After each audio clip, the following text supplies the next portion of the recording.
So I wanted to lay out what we're doing for homeschool right now. This I have laid out right now is a little bit of what we do with both Mo and Tony, and then just Mo, because Tony's still so young.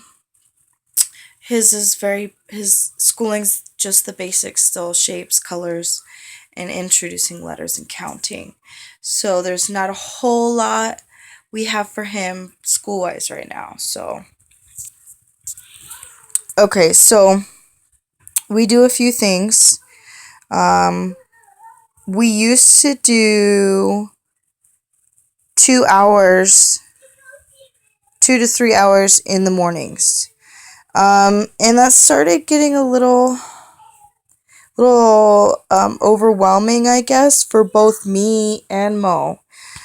Because I kept thinking, well, I have other stuff to do. We're trying to get the garden going and all this other stuff. So I've changed up the way we do this. So we do 1 hour after breakfast, 1 hour after lunch, and we'll do a third hour after dinner. So that way she gets like a little recess in between and stuff like that. Today was our first day doing that, so we'll see how that goes. Okay, so what I start with, well, the kids are finishing their breakfast. I like to read from this book, The Tragedy of Tenaya. And so during breakfast time, I'll read stories that are involved with our cultural heritage. It's like a cultural studies class. So I'm reading this, and we also have printed off folklore tales that coincide with the Miwok and Awanichi folklore, and we draw pictures to go with it, and we'll get them laminated, and we'll have our own folklore storybook, and we'll do the same thing with Tony as he gets older.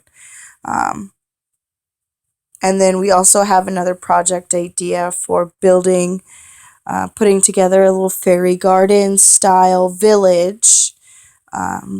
So that way she gets an idea of what the traditional housing looks like. We did a Native New Year's, so she's familiar with the headdresses, and that's a lot of fun. This is our sentence structure book. So she's got vocab cards that have very beautiful pictures on them. And they're just simple words like forest, amphibian, farmer, stuff like that. And so I'll write out a couple sentences using the word of the day. Like this one was music. And then she'll copy down the sentences. I'll have her read the sentences to me first, so that way I know that she's comprehending what she's writing, rather than just blindly copying what I write. And this gives her practice for word spacing, sentence structure, and stuff like that. So we've got a few in here. And then we also have an abacus. This is something we use for both Mo and Tony. So we're using this, and we'll go through, because his attention span is nowhere near as long as hers is. So I just have him count the beats all the way to 10, and then we start over. Go 1 all the way to 10, 1 all the way to 10. And then we get all the way down, and he's done with numbers. And just that repetition helps keep him going. And then once he can do all of these all the way through without me having to prompt him. It's usually only a number 7 right now. He keeps saying 11 instead of 7. So once he gets that down, then we'll go to 20, and we'll do that all the way down, and so on and so forth. Now for Mo, we just started placement values. So tens, right now we're working on groups of 10. How many groups of 10 are in 30? How many groups of 10 are in 40? And then when she gets that down, then we'll introduce the singles. 54 is 5 groups of 10 and 4 singles, and so on. So I really like this. And both the kids are very physical learners.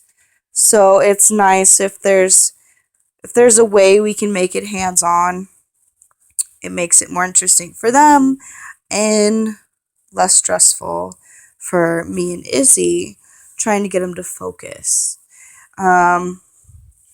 We also have these little sheets of paper with the picture section and a place for sentences, and we use this for weather. So we have a calendar that we do every day to get her familiar with the months in the year, days of the week. And so this is what we do. She'll draw pictures of what the weather's like outside. So this one, she wrote about one of the last snows we had. So her snow is yellow. The black cloud is wind. So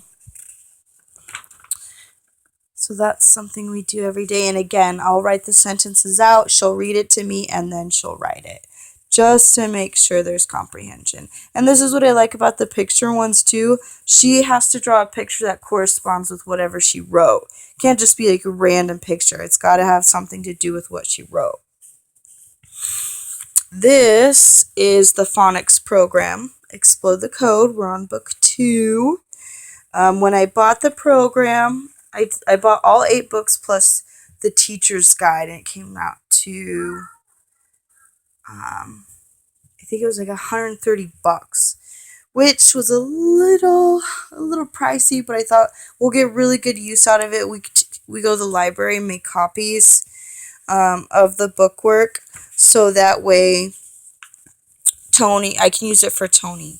So, and I really like this. This is one of my favorites. She's got to choose the sentence that corresponds with the picture, so that really helps with the reading comprehension. And same like this, we're working on consonant blends. So block, flat, glass.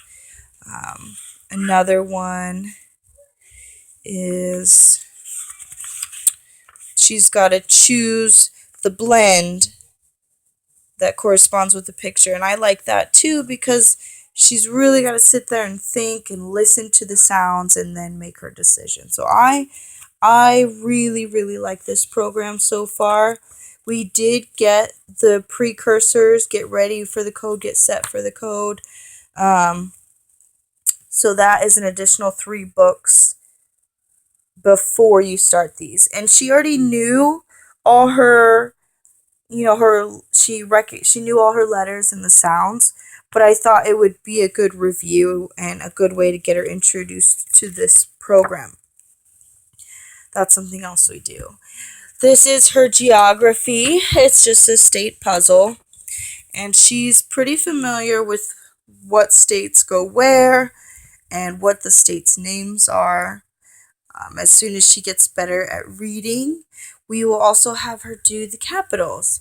And what's so cool about this one, I love this one, on the back side gives you neat little facts about each state. So let's see, Nevada gives you the capital, population, when they were given statehood, and stuff like that.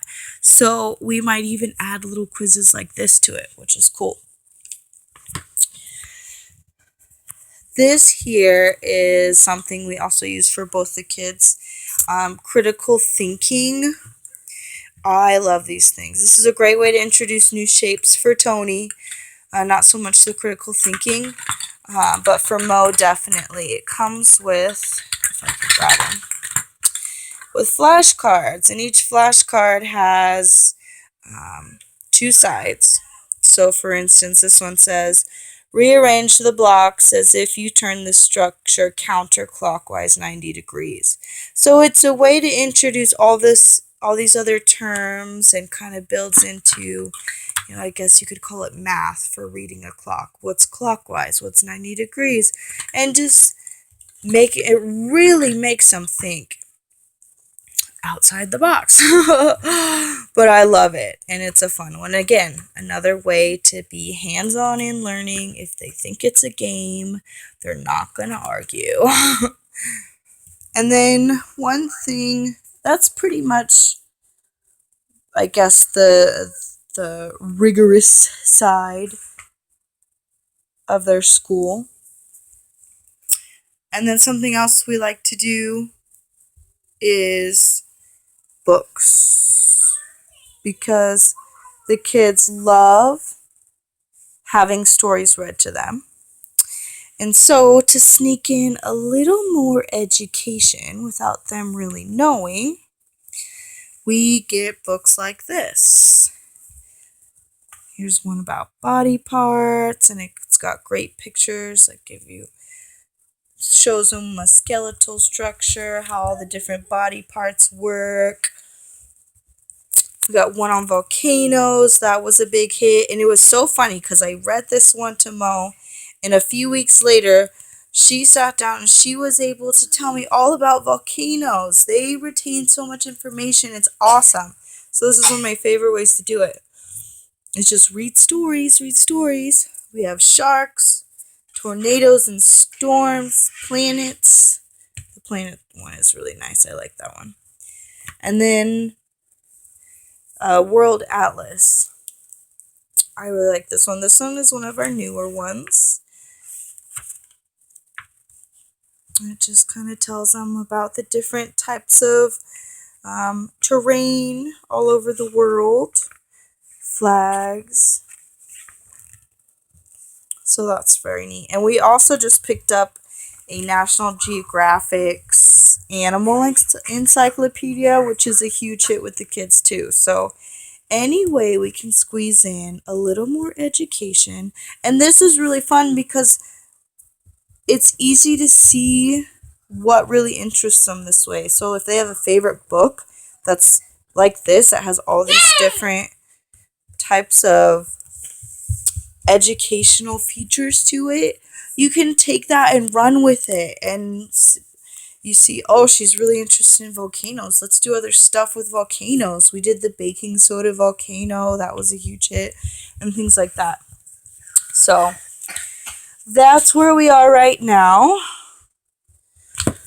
And I'm hoping this broken up segment of how we do our schooling will work a lot better, because I felt like we weren't getting anything done in the day, spending so much time in one block on doing school.